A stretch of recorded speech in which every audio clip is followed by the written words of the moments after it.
Hello and welcome GS mentor take it easy. मैं हूं अमित कुमार शुक्ला। हमारा जो आज का टॉपिक है वो प्रबंधन है, मैनेजमेंट है। तो प्रबंधन हमें अपने जीवन के हर पहलू पे जरूरी होता है। अगर आप एक नॉर्मल लाइफ जी रहे हैं तो आपको रिश्तों का प्रबंधन करना आना चाहिए। नहीं, आपने देखा होगा कुछ परिवार ऐसे होते हैं जहां पे माँ बाप, बेटे, पति पत्नी बहुत एक खुशहाल जीवन जीते हैं क्योंकि उन्होंने अपने रिश्तों का प्रबंधन बहुत अच्छे से किया है। कुछ बच्चों का देखा होगा कि 1 साल 2 साल के अंदर सिलेक्शन हो जाता है, टाइम बाउंड मैनर में, चूंकि वो स्टडी करते हैं, चूंकि उन्होंने समय का प्रबंधन किया है। कुछ लोगों को आपने देखा होगा कि छोटी सी दुकान उन्होंने शुरू की थी और कुछ ही समय के अंदर उनकी दुकान तरक्की करती गई, जबकि उन्हीं के साथ ही कोई एक दूसरा दुकान शुरू किया था और उसकी दुकान उतनी नहीं चल पाती। उसका रीजन क्या है? वो सही से अपने धन का प्रबंधन नहीं कर सका। तो चाहे आप स्टूडेंट हो तो समय का प्रबंधन करना है, अगर आप एक नॉर्मल लाइफ जी रहे हैं, पारिवारिक जीवन जी रहे हैं, तो रिश्तों का प्रबंधन करना पड़ेगा। अगर आप एक ऑर्गेनाइजेशन चलाते हैं तो आपके पास ऑर्गेनाइजेशन का मैनेजमेंट होना चाहिए।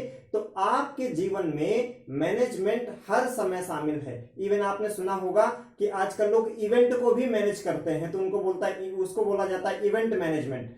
जब बहुत बढ़िया इवेंट मैनेजमेंट होता है तो लोग तारीफ करते हैं, उनके यहाँ व्यवस्था बड़ी अच्छी थी, पार्टी हमने एंजॉय की। तो कुल मिला के हमारे जीवन के हर पहलू में प्रबंधन का बहुत इंपॉर्टेंट रोल होता है। तो क्यों ना हम, जब ये हमारे जीवन में इस तरह से रचा बसा है, तो क्यों ना इसको हम साइंटिफिक आधार पर समझें। और इसीलिए हम लोग आज प्रबंधन के बारे में पढ़ेंगे, दैट इज प्रशासनिक प्रबंधन सिद्धांत। और ये थ्योरी किसने दिया है?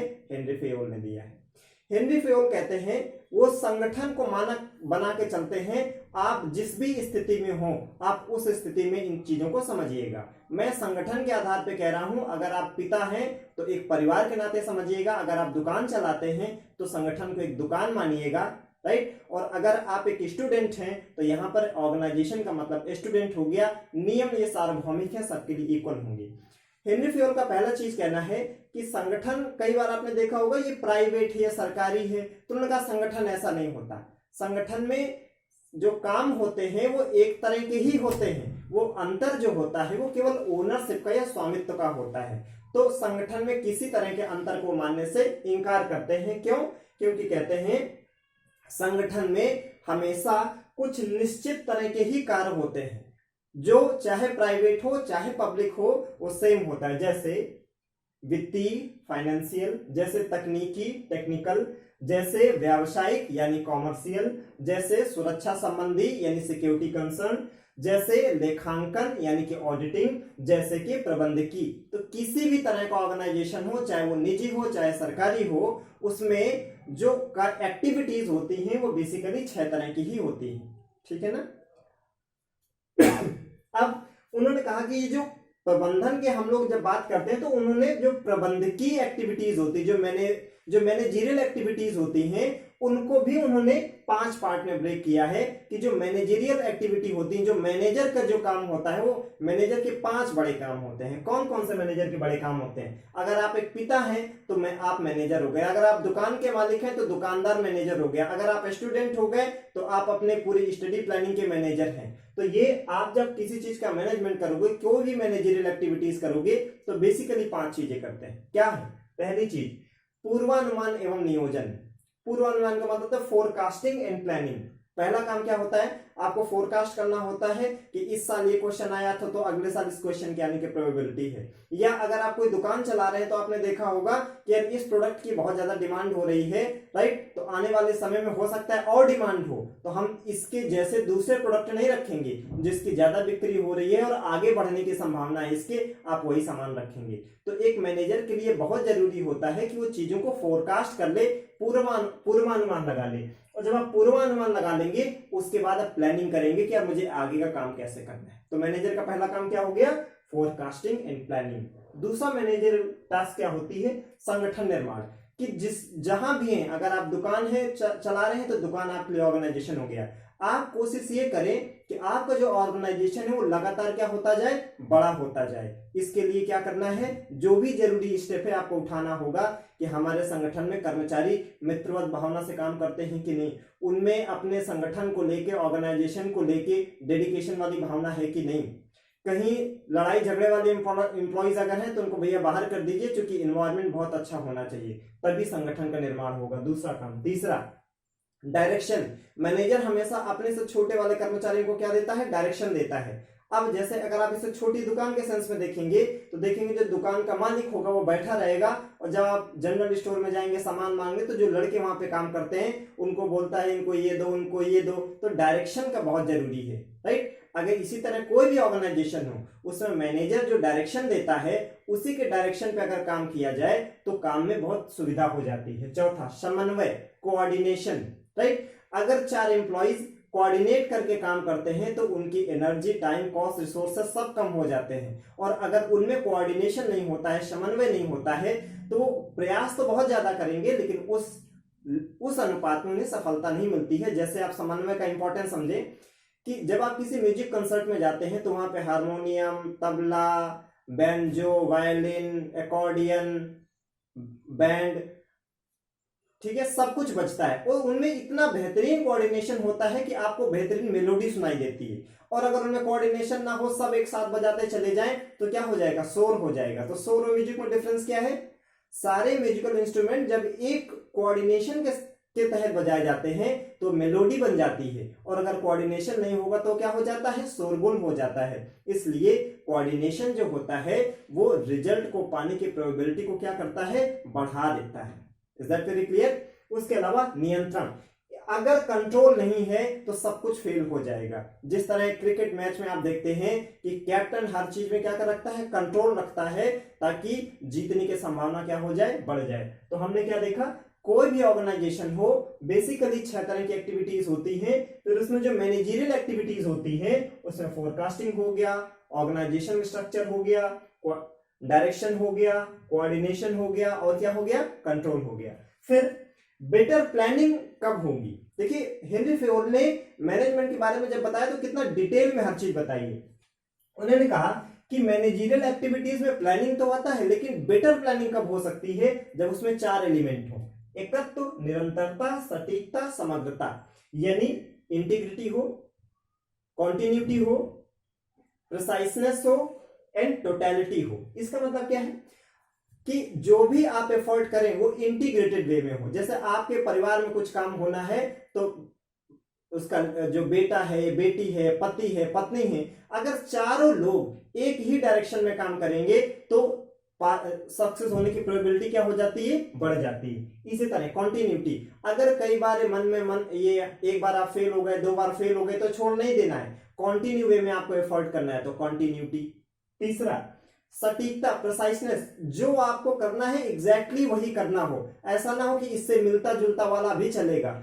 चलने वाला सिस्टम नहीं होना चाहिए। लोग कहते हैं नहीं चलता है, जिनका चलता है उनका अच्छा कभी नहीं हो पाता है, बस चलता ही रहता है। तो जो भी करें उसमें प्रिसाइसनेस हो, प्रिसाइस वे में करें।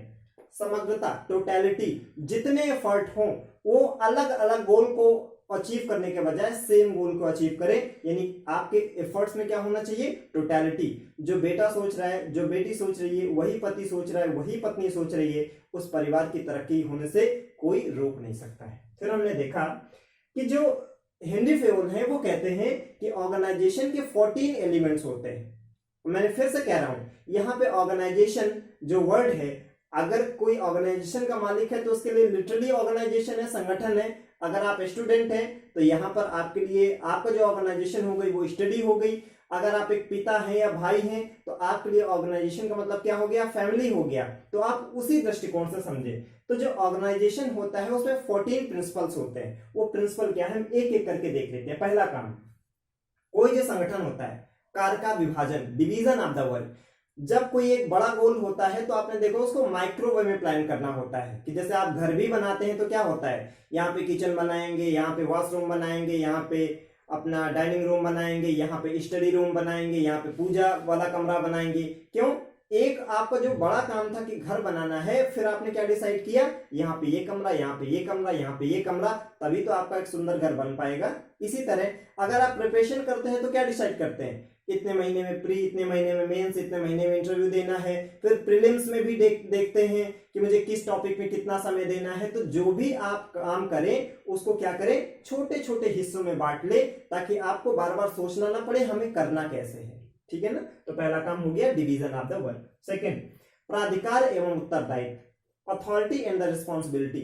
जब आप कोई काम करते हैं तो काम करने की अगर आपके पास अथॉरिटी नहीं होगी तो लोग आपकी बात ही क्यों मानेंगे। लोग कहते हैं भाई तुम हो कौन, तो आप बता दीजिए भैया मैं अथॉरिटी हूं, मुझे ये अथॉरिटी मिली है तुमसे ये बात काम करवाने की, तो लोग आपकी बात मानेंगे। तो अगर किसी व्यक्ति को अथॉरिटी नहीं दी जाएगी तो वो किसी से कुछ भी बोलेगा, लोग उसे मानेंगे ही नहीं। इसलिए अथॉरिटी का होना बहुत जरूरी है। लेकिन अथॉरिटी अगर दे दी गई, प्राधिकार दे दिया गया, लेकिन कोई रिस्पॉन्सिबिलिटी नहीं दी गई, तो इंसान तानाशाह हो सकता है। सोचिए आपके पास अधिकार बहुत सारे हैं लेकिन कोई दायित्व तो नहीं है, तो आप क्या हो जाएंगे, तानाशाह हो जाएंगे। तो उसको बैलेंस करने के लिए एक साथ रखा गया है कि अगर अथॉरिटी दी जाएगी, कभी कभी लोग अथॉरिटी को पावर के रूप में यूज करते हैं। पावर थोड़ा निगेटिव सेंस होता है, जिसे हम लोग कहते हैं शक्ति या सत्ता। सही वर्ड क्या होगा, प्राधिकार। अगर अथॉरिटी है तो रिस्पॉन्सिबिलिटी भी होनी चाहिए, नहीं तो इंसान तानाशाह या डिक्टेटर हो सकता है।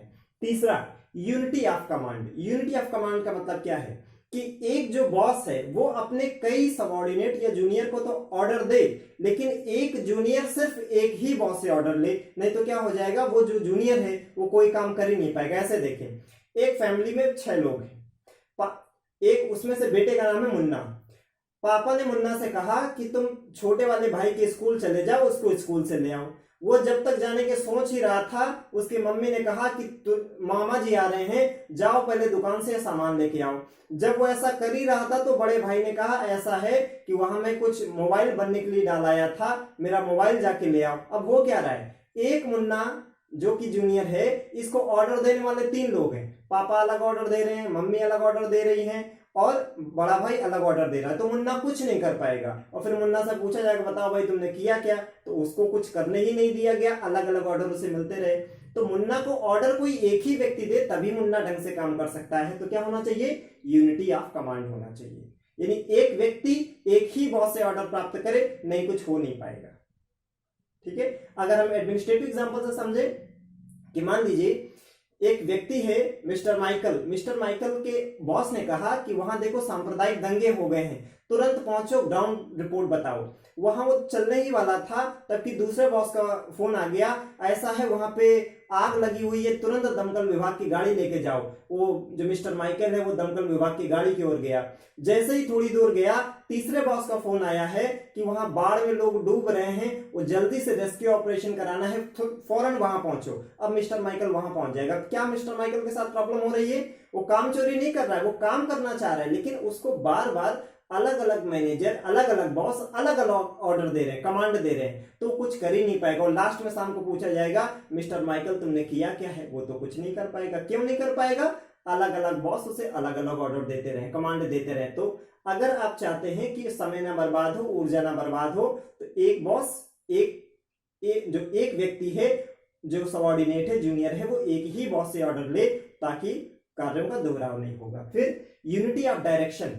यूनिटी ऑफ डायरेक्शन का मतलब हो गया निर्देश की एकता, और यूनिटी ऑफ कमांड का मतलब है आदेश की एकता। यूनिटी ऑफ डायरेक्शन का मतलब हुआ कि काम कैसे करना है उसका डायरेक्शन दिया जाता है। तो अगर हर घंटे आप डायरेक्शन बदलते रहेंगे कि पहले आपने किसी काम के लिए कुछ और डायरेक्शन दिया तो फिर उसी काम के लिए अलग डायरेक्शन देंगे, तो काम कभी हो ही नहीं पाएगा। फिर सामान्य हित हमेशा व्यक्तिगत हित से बड़ा होना चाहिए। गांधी जी भी कहते थे कि व्यक्ति का कल्याण समाज के कल्याण में निहित होता है। The good of individual is contained in the good of all. अगर आप सबका भला करेंगे तो उसमें हर व्यक्ति का भला हो जाएगा। तो जैसे आज पॉलिटिकल पार्टीज क्या करती हैं, अपने राजनीतिक लाभ के लिए, ये यादव वर्ग के लिए योजना है, ये हम एससी को देंगे, ये ओबीसी को देंगे, एसटी को देंगे, या माइनॉरिटी को देंगे, या मुसलमानों को देंगे। आप क्यों नहीं, कोई मुख्यमंत्री कहता है हमारी कोई भी योजना होगी वो केवल प्रदेश की जनता के लिए होगी। जब प्रदेश की जनता के लिए होगी तो सबके लिए हो ही जाएगी। वो अपने राजनीतिक लाभ के लिए किस तरह से योजनाओं का भी बंदरबाट करते हैं। तो वहां पे क्या होता है, सामान्य हित, व्यक्तिगत हित कभी कभी सामान्य हित के ऊपर हो जाता है। लेकिन प्रशासन में, प्रबंधन में क्या होना चाहिए, जनरल इंटरेस्ट हमेशा पर्सनल इंटरेस्ट पे ऊपर होना चाहिए। सबका भला होगा तो हमारा भला भी हो जाएगा, सिंपल बात है। कर्मचारियों का पारिश्रमिक, रेम्युनरेशन ऑफ द एम्प्लॉइज। तो हेनरी फेयोल कहते हैं कि जो सैलरी है वो 3 तरह से दी जा सकती है। पारिश्रमिक को हम लोग सैलरी भी बोलते हैं, रेम्युनरेशन भी बोलते हैं, रेम्युनरेशन ऑफ एम्प्लॉइज। सैलरी देखिए 3 तरह से दी जा सकती है। कैसे, on the basis of time, on the basis of work, on the basis of unit. On the basis of time आप देखोगे कि आप कहते हैं कि हमारे पापा की सैलरी मंथली मिलती है, तो कैसे मिलती है सैलरी? मंथ के आधार पे हो सकती है, वीक के अनुसार हो सकती है, ईयर के अनुसार हो सकती है, अमूमन इंडिया में या कहीं भी हो कैसे दी जाती है? On the basis of monthly. Okay, कार्य के आधार पे। इसमें जो कॉन्ट्रैक्ट वर्किंग होती है कि जो कॉन्ट्रैक्टर होता है, ठेकेदार होता है, उसको ठेका दे दिया जाता है कि ये 10 लाख का ठेका हमने दिया, आप हमको जल्दी से जल्दी बना के दे। समय हमने फिक्स नहीं किया, हमने पूरा कार्य ही फिक्स कर दिया, ये पूरा काम करने का इतना पैसा है। तो जो कार्य के आधार पे वेतन होता है, पारिश्रमिक होता है, वो किसमें होता है? कॉन्ट्रैक्ट वर्किंग में होता है, जो ठेकेदारी पे होता है। तीसरा, on the basis of unit. आपने देखा होगा कि जो महिलाएं काम करती हैं 2000-3000 का, उनमें क्या होता है कि जितना पीस आप बनाओगे उतना आपको पैसा मिलेगा। तो ये जो पर पीस रेट सिस्टम होता है, जैसे कि अब डब्ल्यू टेलर ने भी कहा है, ये कहाँ होता है? फैक्ट्री वगैरह में, कि एक निश्चित सैलरी होती है, उसके बाद क्या होता है? पीस के अकॉर्डिंग फिक्स कर दिया जाता है, जितना ज्यादा पीस बनाओगे उतनी ज्यादा सैलरी मिलेगी। तो ज्यादा से ज्यादा अपने इनकम बढ़ाने के लिए एम्प्लॉय क्या करेगा? खुद ही ज्यादा उत्पादन करेगा, राइट? ताकि ज्यादा उत्पादन होगा तो कंपनी का भी लाभ हो जाएगा, उसका वेतन भी ज्यादा हो जाएगा। इसके अलावा केंद्रीकरण, ये कह रहे हैं कि जो सत्ता हो, जो पावर हो, उसमें सेंट्रलाइजेशन होना चाहिए। अगर सत्ता को, अगर आप पावर को बांट देंगे तो कोई किसी की बात ही नहीं मानेगा, इसलिए क्या होना चाहिए? सेंट्रलाइजेशन। फिर जो नेक्स्ट वो चीज कहते हैं स्केलर श्रृंखला। स्केलर श्रृंखला को ही हायरार्की सिस्टम भी आप कह सकते हैं, पद सोपान क्रम कह सकते हैं। तो पद सोपान क्रम का मतलब क्या है? कहते हैं हर इंसान को अपनी औकात पता होनी चाहिए। अगर किसी को औकात नहीं पता होती है, अपने औकात से बाहर चला जाता है, तो सबके लिए वो आपदा ही हो जाता है। जैसे यहाँ पे देखोगे, ए का बॉस बी है, बी का बॉस सी है, और सी के ऊपर कौन बैठा है? एचओडी बैठा है। एचओडी कोई भी ऑर्डर देगा वो सबको मानना है, सी कोई भी ऑर्डर देगा वो ए और बी को मानना है, बी कोई भी ऑर्डर देगा वो किसको मानना है? ए को मानना है। तो स्केलर जो चेन होती है वो हायरार्की की तरह है, ताकि डिसिप्लिन मेंटेन रहे और एम्प्लॉय को ये पता रहे कि किसका ऑर्डर मानना है, किसका नहीं मानना है ना? अब हेनरी फेयोल कहते हैं कि अगर डिसीजन जल्दी लेना है तो क्या हो सकता है? दो जो इमीडिएट जो सीनियर है वो अगर आपस में बात कर लेते हैं तो वो, जैसे अमूमन प्रोसेस क्या होता है कि ए से बी, बी से सी, फिर सी से एचओडी की ओर जाएं। ये बी और बी डैश अगर आपस में बात कर ले तो सीधे एचओडी की ओर पहुंच सकते हैं, और सी को स्किप कर देंगे तो यहाँ पे क्या हो जाएगा? डिसीजन थोड़ा क्विक हो जाएगा। इसी को हेनरी फेयोल ने कहा है गैंग प्लैंक। तो कभी गैंग प्लैंक पे आ जाए तो ध्यान में क्या रखना है? डिसीजन जल्दी हो सके, इसके लिए हम क्या करते हैं? कुछ स्तरों को कूद सकते हैं। इसी को हिंदी में बोलते हैं स्तरों का कूदना, और इंग्लिश में बोलते हैं गैंग प्लैंक। इसके अलावा मैनेजमेंट में एक बहुत इंपॉर्टेंट चीज है व्यवस्था, ऑर्डर जिसे हम लोग बोलते हैं। ऑर्डर में दो चीजें होती हैं, right person in the right place and right thing in the right place. जैसे आपको काम करवाना है सॉफ्टवेयर का, तो उसके लिए सॉफ्टवेयर इंजीनियर बिठाओ। अगर वहां प्लम्बर बिठा दोगे तो कुछ नहीं कर पाएगा, और प्लम्बरिंग का काम है, सॉफ्टवेयर इंजीनियर बिठा दोगे तो वो कुछ नहीं कर पाएगा। तो क्या हमने बोला? Right person in the right place, तभी तो ऑर्डर व्यवस्था बनेगी। इसी तरह right thing in the right place, कि अगर जरूरत है आपको एलईडी की तो क्यों सीएफएल लगा रहे हैं? अगर जरूरत आपको मोबाइल की है तो डीएसएलआर क्यों लगा रहे हैं? जरूरत अगर आपको मार्कर की है तो चाक क्यों? तो ऑर्डर के लिए दो चीजें जरूरी है, सही जगह पर सही व्यक्ति और सही जगह पर सही वस्तु। अदरवाइज सब क्या हो जाएगा? गड़बड़ हो जाएगा, है ना? परिवार में भी यही होता है कि जो बड़ा बेटा होता है उसको ज्यादा रोल दिया जाता है, क्योंकि पिता और माँ के बाद सबसे ज्यादा वो समझदार होता है। तो right thing in the right place, right person in the right place हो गया। बात आ रही समझ में? इसके बाद हम देखते हैं समता, पैरिटी, कि भाई अगर ऑर्गेनाइजेशन में 10 एम्प्लॉय काम कर रहे हैं, सेम तरह की जॉब है, तो फिर सैलरी में डिस्क्रिमिनेशन क्यों? इसलिए क्या होनी चाहिए? पैरिटी होनी चाहिए। एक ही तरह का अगर काम कर रहे हैं मजदूर और अलग अलग सैलरी दोगे तो उनमें एक हीन भावना आने लगती है कि हमको कम करके आंका जा रहा है, या हमारी मेहनत का उचित फल हमें नहीं दिया जा रहा है। इसलिए पैरिटी का होना बहुत जरूरी है। अगर आप दुकान चलाते हैं, राइट, आपने एक लड़का रखा है 8000 में और दूसरा रखा है 2000 में, 2000 वाला बहुत जल्दी छोड़ के चला जाएगा। क्यों? सेम तरह का काम करा रहे हैं, फिर सैलरी क्यों अलग अलग दे रहे हैं? तो देखिए, एक वर्ड होता है इक्वालिटी, एक वर्ड होता है पैरिटी। पैरिटी हो सकती है सोसाइटी में, इक्वालिटी नहीं हो सकती। Is that very clear? ठीक, तो पैरिटी का होना बहुत, जैसे मान लीजिए एक किसी का 3 साल का बेटा है और एक 5 साल का बेटा है। अब उनमें आप डिस्क्रिमिनेशन ना करो, क्योंकि वो लगभग एक ही एज ग्रुप के हैं।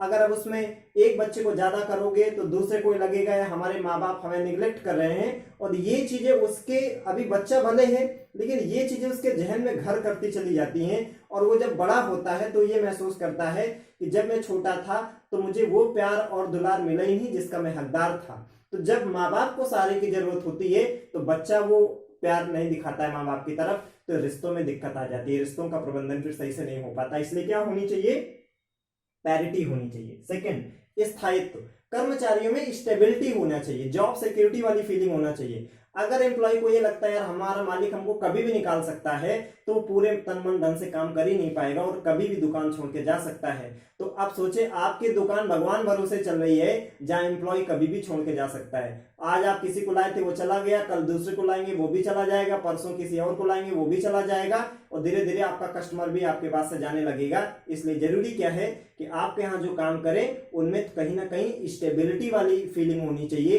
कि यार हमें जल्दी से तो नहीं निकाला जाएगा, ताकि वो भी पूरे मन से काम कर सके। फिर पहल है ना, इनिशिएटिव, जो कर्मचारी हो वो कामचोर और मक्कार टाइप के ना हो। जैसे मान लीजिए कि पिता है, अगर मान लीजिए पिता है तो बढ़ चढ़ के वो पहल करता है, कोई भी घर में मुसीबत आती वो आगे आता है, या पिता नहीं है उस समय तो माँ आगे आती है, और माँ पिता दोनों नहीं है तो जो परिवार का बड़ा बेटा या बड़ी बेटी होगी वो आगे आएंगे। तो आप हमारे एम्प्लॉइज में चाहे परिवार में अगर ऐसे सदस्य हैं जिनमें लीडरशिप क्वालिटी है, कोई भी समस्या आएगी तो इनिशिएटिव लेंगे। तो मैनेजमेंट में क्या है कि लोग ऐसे, मैनेजर ऐसा होना चाहिए जो इनिशिएटिव ले, एम्प्लॉइज ऐसे होने चाहिए कि कोई भी समस्या है तो एक दूसरे के गले डालने के बजाय उस समस्या के समाधान के लिए पहल करे। इसलिए क्या होना चाहिए, पहल। उसके बाद अनुशासन, बिना डिसिप्लिन के ये सब कुछ फेल है। जब तक अनुशासन नहीं होगा कुछ नहीं हो सकता। तो आपने देखा होगा कि आजकल सोसाइटी में कुछ लोगों को आप कहते सुने होंगे हमारे पापा बहुत फ्रेंडली हैं। उनके फ्रेंडली का मतलब क्या होता है कि पापा और बेटे साथ में दारू पी लेते हैं। तो अगर पापा फ्रेंड है तो फिर फ्रेंड को पापा बना लो, है कि नहीं। तो अनुशासन बहुत जरूरी है। जिन फैमिलीज में बोलते हैं कि हमारे पेरेंट्स बहुत फ्रेंडली हैं, उनके यहाँ के बच्चे सब नहीं हो सकते, चाहे वो लड़का हो चाहे लड़की हो, वो बर्बाद ही हो जाते हैं। बर्बाद अली ही जिनको बोलते हैं कि वो बर्बाद अली हो जाते हैं। उसका रीजन क्या है, पेरेंट्स के अंदर क्या होना चाहिए, बच्चों पर पेरेंट्स का एक थोड़ा सा डर बहुत जरूरी होता है, क्योंकि वो उन्हें डिसिप्लिन पे रहने के लिए मजबूर करता है। जब बहुत ज्यादा फ्रेंडली हुए नहीं, जब बच्चा छोटा है तो उसको दुलार की आवश्यकता है। बच्चा थोड़ा बड़ा हो जाए तो उसमें आप थोड़ा कड़े हो जाइए, अदरवाइज बच्चा बर्बाद हो जाएगा। तो क्या है, डिसिप्लिन। और सबसे लास्ट में जो आता है spirit D corps. Spirit D corps का मतलब होता है बिलोंगिंग, यूनिटी वाली फीलिंग, यानी सेना की तरह भावना। कॉर्प्स का मतलब होता है सेना, राइट।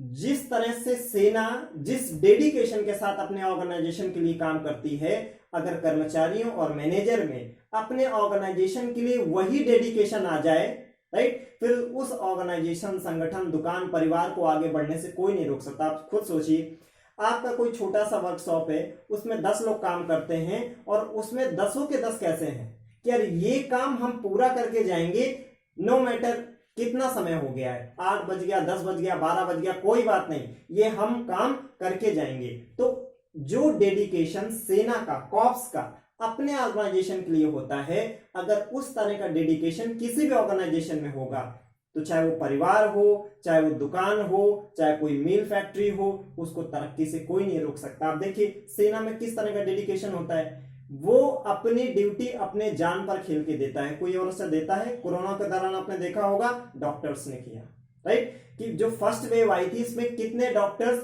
लोगों को बचाने के चक्कर में अपनी जान दे दिए। तो उनके अंदर जो स्पिरिट थी वो कौन सी थी, स्पिरिट डी कॉर्प्स, एक सेना वाली। सेना के जो जवान होते हैं वो अपनी ड्यूटी को निभाते हुए अपने सीने पे गोलियां खा लेते हैं।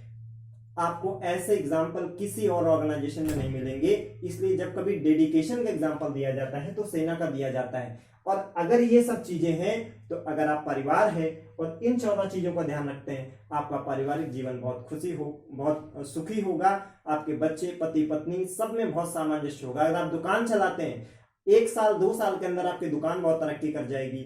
आप कोई भी ऑर्गेनाइजेशन चलाते हैं, अगर ये 14 एलिमेंट्स नहीं है तो सक्सेस नहीं हो सकती है। इसलिए इन 14 एलिमेंट्स का हमारे जीवन में बहुत महत्वपूर्ण योगदान है। आई होप आप इस वीडियो के माध्यम से मैनेजमेंट का इंपॉर्टेंस समझ पाए होंगे। मैं थिंकर्स में और भी वीडियो लगातार डालता रहूंगा। अगर आप मुझसे पब्लिक एडमिनिस्ट्रेशन पढ़ना चाहते हैं तो ये मेरा नंबर है 6386137878। इस पे आप कॉल या व्हाट्सएप करके मुझे कांटेक्ट कर सकते हैं। Thank you so much. अगर इनिशिएटिव पसंद आए तो इसको लाइक करें, शेयर करें, सब्सक्राइब करें। Thank you so much.